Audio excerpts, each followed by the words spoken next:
नमस्कार बच्चों, ये वीडियो आज है अभी 10th class chapter 5 introduction arithmetic progression, जिसको शॉर्ट में हम एपी बोलते हैं। ठीक है भाई। अच्छा, एपी क्या होता है अभी इंट्रोडक्शन दे रहे हैं इसका। AP is a series in which there will be a common difference between two consecutive terms. क्या मतलब अभी जो एपी होती है वो एक सीरीज होती है जिसमें एक कॉमन डिफरेंस देखते हैं हम कहाँ पर, किसमें, टू कॉन्स्टिट्यूटिव टर्म्स, दो लगातार टर्म्स में। जैसे एग्जांपल से ज़्यादा समझ में आएगा भाई, जैसे 2, 4, 6, 8, 10, ये कोई सीरीज है।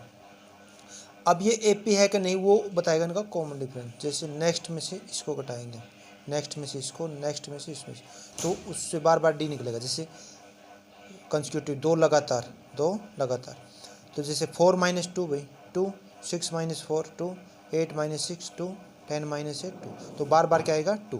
तो यहाँ पर कॉमन डिफरेंस क्या हो गया 2।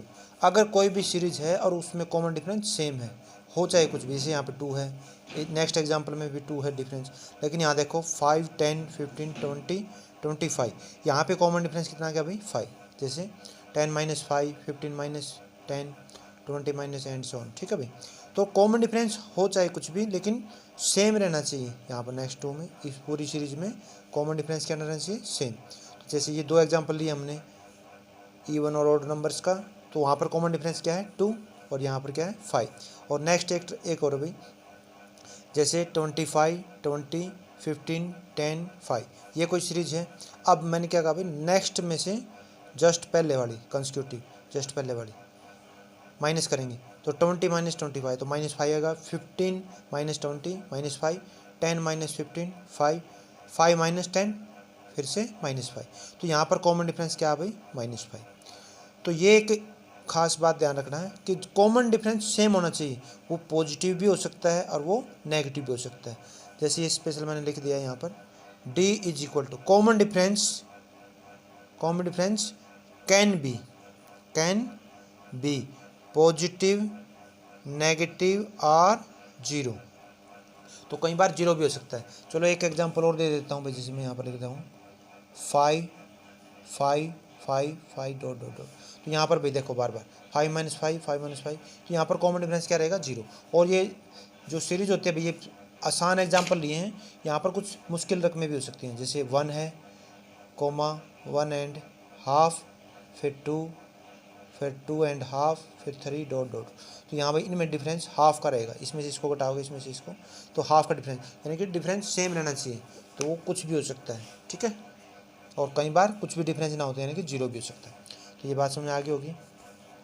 तो एपी के अंदर भी जो एक अर्थमेटिक प्रोग्रेशन होती है, तो उसका स्टैंडर्ड फॉर्म में ऐसे होता है। एपी बराबर क्या होती है, जैसे जो हमारी ये एपी के अंदर सीरीज में ये टर्म होती हैं, जैसे ये फर्स्ट, ये सेकंड, ये थर्ड एंड सो ऑन, तो टर्म होती हैं। जैसे इसके साथ हमने लिख दिया हमने A1, A2, A3 and so on, AN तक, जो भी n का मान होगा। मान के चलो n का मान 10 है, तो यहाँ तक इसमें 10 टर्म्स हो जाएंगे। अगर n का मान 20 होता तो ये 20 टर्म्स हो जाएंगे, ठीक है। हाँ, तो एपी को जैसे मैंने अभी एक वर्ड बोला टर्म, तो इसलिए इनकी जगह ये A1, A2, A3 की जगह, इसकी जगह एपी का नाम T1, T2, T3 and TN तक भी, TN तक भी हो सकता है, ठीक है। तो अब मेन बात, क्या सवाल कैसे रहेंगे, शुरुआत में सवाल रहेंगे भाई चेक करना कि क्या ये एपी है, तो हम बार बार डी निकाल लेंगे, बार बार डी। जैसे नेक्स्ट में से फर्स्ट घटा दिया, फिर नेक्स्ट में से फिर फर्स्ट घटा दिया, नेक्स्ट में से जस्ट पहले वाला फिर घटा दिया, तो बार बार वो D1, D2 अलग नाम दे देंगे उनको, D1, D2, D3। तो वो सारे क्या आने चाहिए, इक्वल आने चाहिए, क्या आने चाहिए, इक्वल। तो उसको फिर हम कहेंगे भाई yes, given series is an AP, ठीक है।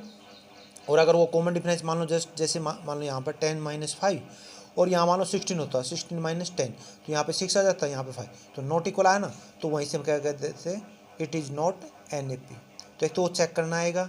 या फिर कई बार सवाल ऐसे भी होंगे, जैसे भी कोई भी एपी है, उसमें जैसे 10th टर्म बताओ या 15th टर्म बताओ या 100th टर्म बताओ, तो भी लगातार निकालने में हमें टाइम लगता है। तो जैसे मान लो 1000th टर्म पूछ ली, कौन सी 1000th, तो अब हम लगातार निकाले तो इतनी सारी रकमें बहुत टाइम लगेगा ना। तो इसलिए हमारे पास स्पेशल कोई फार्मूला होना चाहिए nth टर्म, उसको बोलते हैं हम nth term of an A P, तो वो फार्मूला होता है हमारा ए एन, ये वाला। ठीक है भाई, ए एन बराबर A plus N minus one into D. A क्या होता है उसमें, फर्स्ट टर्म को हम ए बोलते हैं, जो भी सीरीज दी होगी कोई भी, ठीक है, उसमें से जो फर्स्ट नंबर पे है, जहाँ पर जैसे ये कोई सीरीज है तो इसमें फर्स्ट टर्म क्या हो गया हमारी वैल्यू ए या A1 दोनों इनाम हो सकते हैं उसके 25, यहाँ पर ए की वैल्यू 5, और इस सीरीज़ में भाई ए की वैल्यू क्या होगी 1, और इस सीरीज़ में ए की वैल्यू क्या होगी 2, और जैसे कॉमन डिफरेंस देखें तो नेक्स्ट में सब्स्टिट्यूट आओगे तो वो होता है डी। तो ये मेन ए एन का फार्मूला चलेगा हमारा, ए एन बराबर A plus N minus one into D. तो भाई कई बार तो इतने आसान होगा भाई, एन टर्म हमने निकालनी होगी और सारी वैल्यू जो होंगी हमारे पास, ए की वैल्यू होगी, डी की भी होगी, और एन टर्म की वजह से वहाँ से हमारे एन की वैल्यू हम खुद ही ध्यान देंगे भाई, हाँ ये एन की वैल्यू होगी, तो वहाँ से ये आराम से निकल जाएगा। कुछ सवालों में क्या होगा कि इनमें से जैसे कई बार ए की वैल्यू नहीं होगी, कई बार डी की वैल्यू नहीं होगी, और कई बार एन की वैल्यू नहीं होगी। ओवरऑल इसको ऐसे समझो भाई, देखो ये ए एन, एक ये हो गया ए एन डी, ये मेन 4 पार्ट मान के चलो सवाल के अंदर, कितने 4। तो कोई भी 3 वैल्यू इनमें से हमें दी होती है और एक हमने निकालनी होती है, बस ये है। और यही फार्मूला लगाना हमने घुमा फिरा करके, जैसे फॉर एग्जांपल जैसे यहाँ पर इस सवाल के अंदर मान लो एन एच टर्म दे दी, ए की वैल्यू दे दी, एन की वैल्यू दे दी, डी निकालना हो तो बाकी सारी वैल्यू रखेंगे इसमें और इसको सोल्व कर देंगे, वहाँ से डी की वैल्यू आ जाएगी।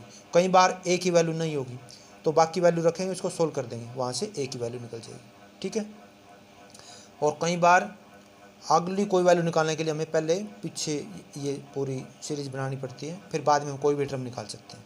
ठीक है भाई। अब तो जैसे वो मैंने बताया था पहले कि भाई अगर चेक करना हो ए पी है तो हम D1 D2 D3 and so D N, कोई भी वो डी निकालते हैं बार बार, और वो सारे आंसर जो भी आएंगे हमारे, जैसे D1 से नेक्स्ट टर्म सेकंड में से फर्स्ट घटाएंगे, थर्ड में से सेकंड, ऐसे एंड सो, तो वो सारे क्या होने चाहिए, बराबर होने चाहिए, तब वो क्या कहलाएगी हमारी। अगर कॉमन डिफरेंस सभी का सेम आएगा तो given series is an A P. अच्छा भाई, तो एक एक्सरसाइज इसमें ये रहेगी हमारी नेक्स्ट कि सम ऑफ एन टर्म्स निकालना होता है, सम ऑफ एन टर्म्स।